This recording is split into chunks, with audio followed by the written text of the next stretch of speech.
Now for my absolute favorite part of the boat, or should I say the 29 in particular, is this new forward cabin area.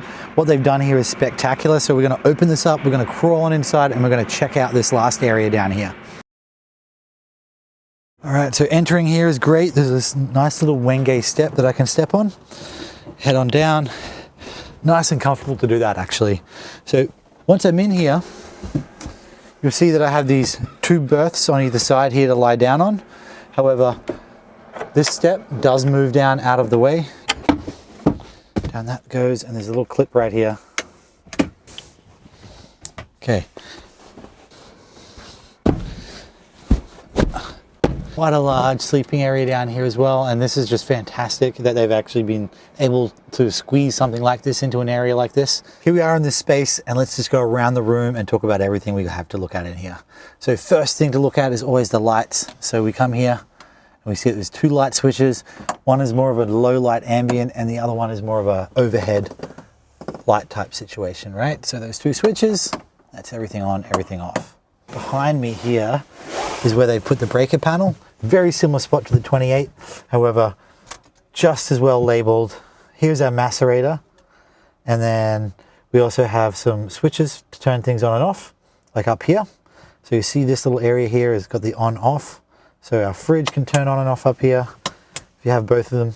And then there's also the fresh water pump as well. So out is off, just like it shows here on the diagram, and in is on. So that would turn all those systems on. The rest of these things are just pop-out breakers, okay? So this here means 5 amps, 10 amps, 25 amps, etc., and along we go. Everything's really well labeled. If something isn't working and it's just that one device, then this is absolutely the first place to look. You'll see that these little things here are holding these closed.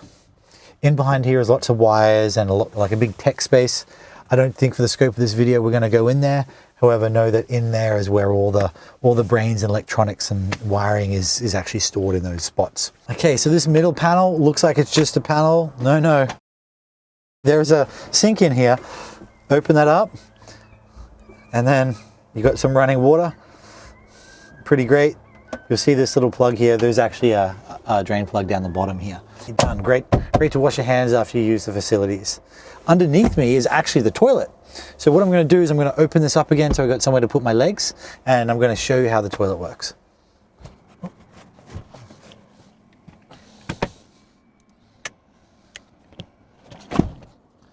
Okay, so I now have a great spot to put my legs, and then all I got to do to access the toilet is lift this up. For it to stay up, it will need this strap. So this comes over to here, and then away we go. So that's nice and secure. And then here's the toilet, which is great. And then you have your switches down here. The top one does water and flushing at the same time. See that? So that puts the water in and it actually flushes the toilet. If you're wondering why it's pink, it's RV antifreeze. It's still winter here, or at least winter is in its death throes. So that's all that pink fluid is. Don't worry, nothing's wrong. And then underneath that switch, you'll see that there is a flush only button. So that just pulls water out. And then there's also a fill only button as well, if you want to put a little bit of water in there before you get started. And then this one here will do both of them together. Okay, pretty great toilet. I think people are going to be pretty happy with that for sure. When you're done, put the clip back down there so it's not in the way. Drop it down, and then that's that. Let's have a look under my feet. Here we go, forward bilge space. What do we see? We see that forward bilge pump. We talked about that earlier. That's controlled up at the dash, but is also an automatic one. Right here, this is our SS60. That's our 50 and 200 kilohertz echo scan transducer.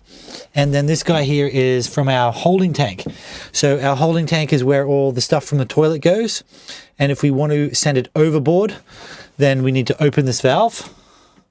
And then we need to hit the button up here that says macerator. I'm not going to do it now because I'm in the marina, but you would press that button down and then a pump would turn on and it would eject the contents of your waste into the water.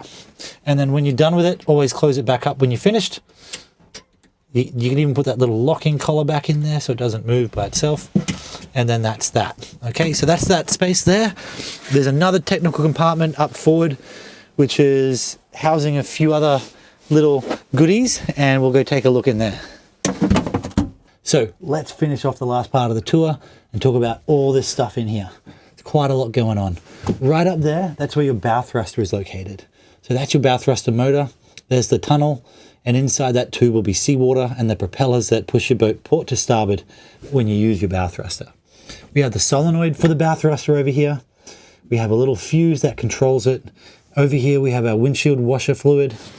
Up there is where your holding tank vent filter is. So if you start flushing your toilet and it's starting to smell, then that serviceable item up there might need replacing. And then in here, we've got a couple of tanks. So this one here is our freshwater tank, and this one here is our black tank. The black water tank is actually black, which is great. So we have 4 fittings on it. This one here is going to be the vent. So that one there runs up to the vent we looked at. This one here is that deck pump out that we were talking about. So there's a tube that comes in, and that's how they pump it out at the marina. This one here is when we run that macerator through that through hull we showed you. Presumably you're far enough offshore that safe to do so. But if you do need to do that, that's where that gets sucked out. And then this guy here, this is when you flush your toilet. This is where it comes in. Now we spoke about a 4th battery or a 4th battery bank that we hadn't seen yet. And this is it right here. So this one here is the heavy bow auxiliary battery. So this one here runs your bow thruster, and it also runs your windlass. And then it does have one of those switches that we looked at in the aft compartment right here. It works the same as the other one, has this more auto and manual modes. So refer back to earlier in the video to get a better understanding of how that one works. It's also got its own little battery charger for when you're plugged into shore power, which works awesome. So that's just for this guy right here. And then there's some various fuses around this area as well. Down in that hole, we actually have our water pump. So when you have fresh water in the boat and there is system pressure, that system pressure is actually being produced back in that pump all the way back in this compartment.